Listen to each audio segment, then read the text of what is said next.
At a point I became really bothered and emotional because I was becoming broke. Like back home in my home country, I had a good job and I had no reason to bother about lack of funds because there's always funds in my bank account.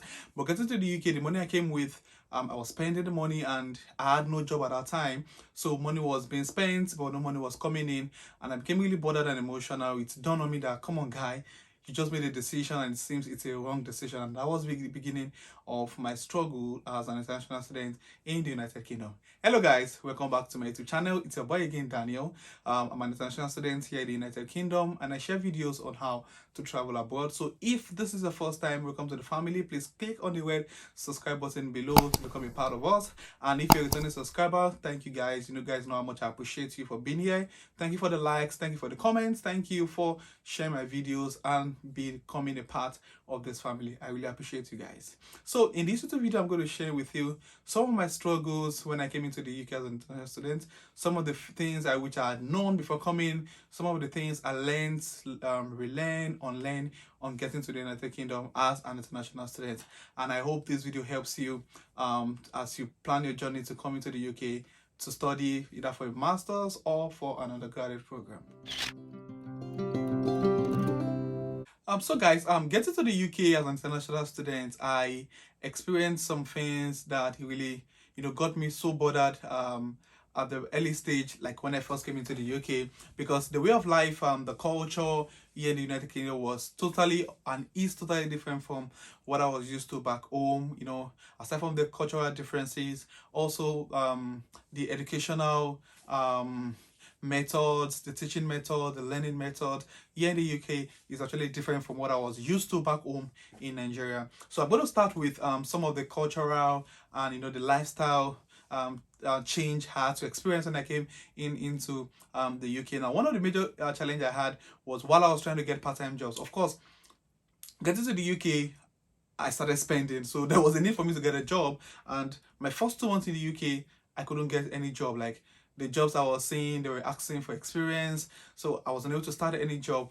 I think my first 6 weeks, close to 2 months in the UK, and one of the major challenges I had was trying to understand their accents. Now, I find it difficult to really, sometimes when I put a call through to an agency, hello, my name is Daniel, I'm an international student, I want to get a job, I find it difficult to understand what they're saying. So I find myself repeating the same word, like, can you please say that again? Like, can you please repeat yourself? Like, it was really a very big challenge for me, but of course over time I got used to it. But that was one of the major challenges I faced. I found it very difficult. Even sometimes when I go to the bus station and probably a British person is talking to me, I probably won't hear what the person is saying. I'll just say, okay, okay. Sometimes it can be so awkward. So I had issue with the British accent when I first came in, trying to communicate. Sometimes when I talk to them too, they're always like, what are you saying? What do you mean? Like, can you come again? So it was really difficult understanding. And also, I had some funny experiences when I first came into the UK. Like, I got lost. Like, I think getting lost is like a trademark for every international student that's in the UK. Like, one way or the other, you must have gotten lost in the UK. I can remember when I was trying to go for an interview for a part-time job sometime around April this year, March, April this year. Now, I was supposed to stand at the other side of the bus stop. Now, I checked Google Map. Google Map told me where I should stand to get a bus going to my destination. So apparently, I was supposed to stand at the other side of the bus stop. Instead, I stood at the other side.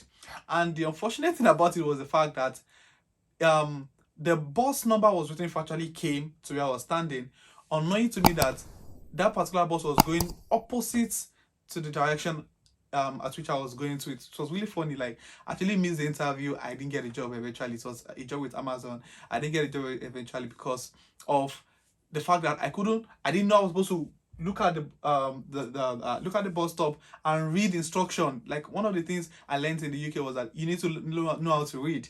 Like, there's no point asking people questions because nobody will even answer you.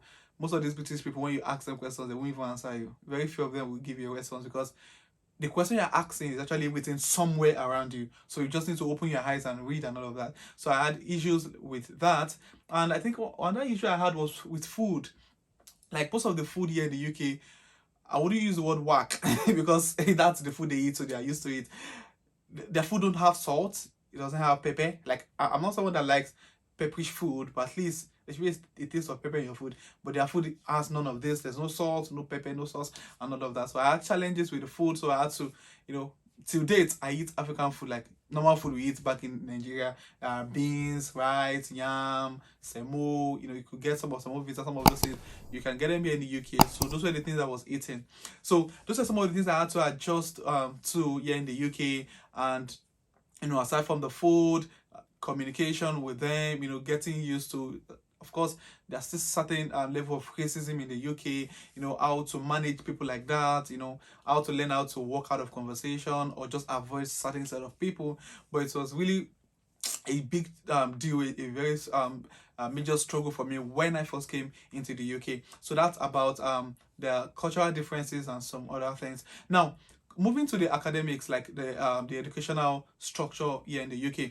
Now, back in my home country, I'm used to going for classes, reading, understanding what is being taught in class. Then at the end of the semester, you sit, write an exam, pass or fail. I was used to that, but coming to the UK, it's entirely different from what I was used to. You're being given assessments. Basically, you're just going to write articles all through your program. Like, I've always been a writer, an academic writer, even back in Nigeria. So I didn't struggle with that at the beginning, but I felt I should share that in this video because so many international students in the UK struggle with writing. Now, in the UK, they won't give an assignment and you go online, Google the question, copy and paste and submit. There's something called plagiarism level. It means that there must not be similarities of, or for instance, you submitted an article. Now, that article you're submitting must not have any similarity with any article online. So it means that it must be your own idea.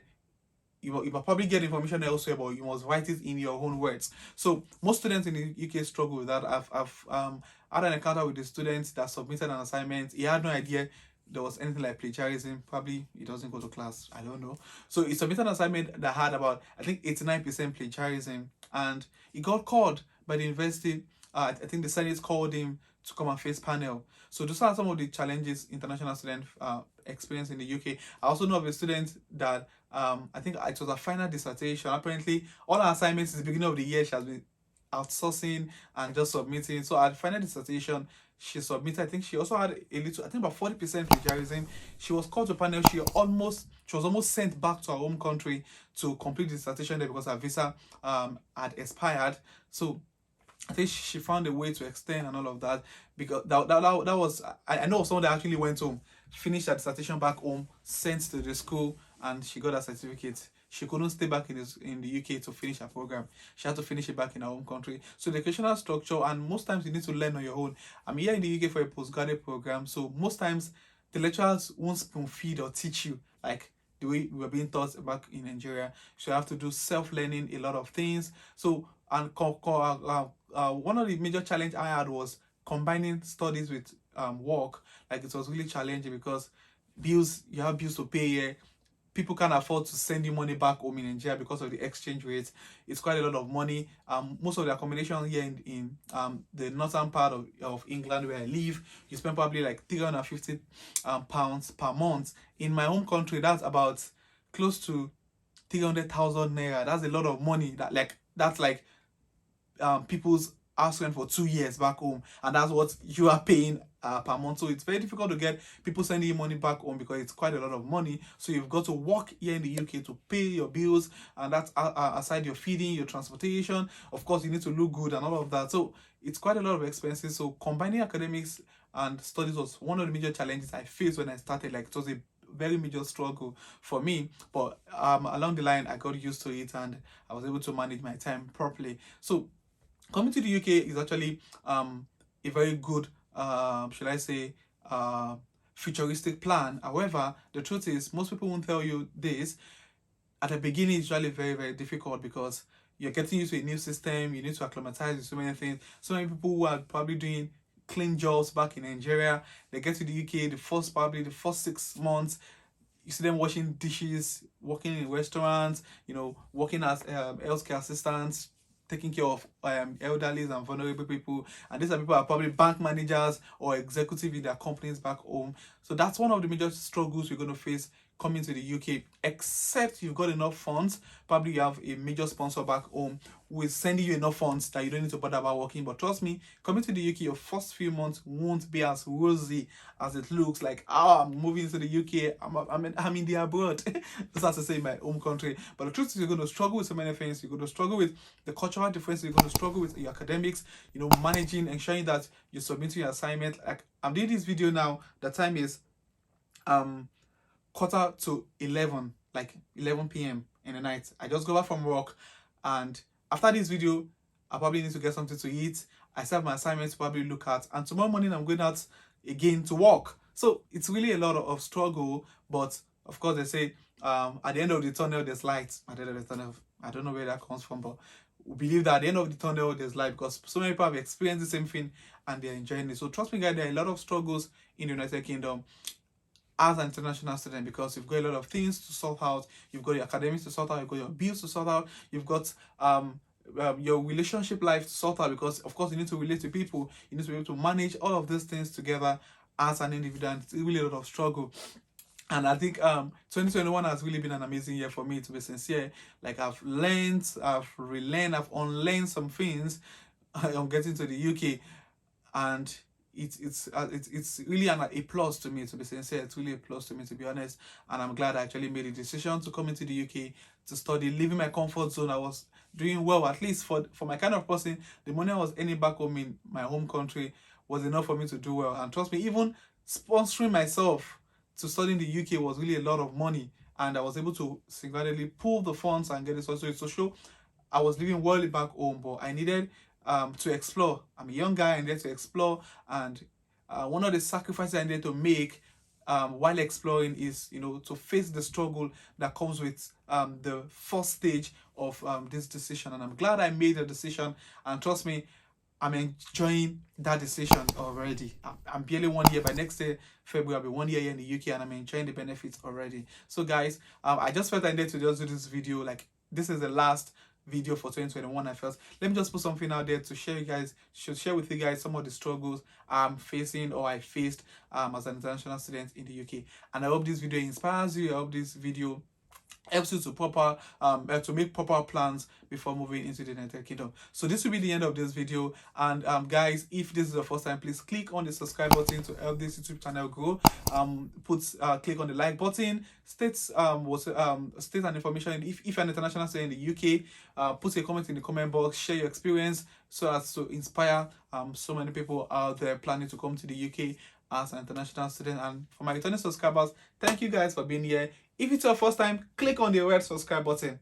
Click on the red subscribe button. Pause. Click on the red subscribe button. I really appreciate you guys. So guys, and I will see you in the next video. Cheers.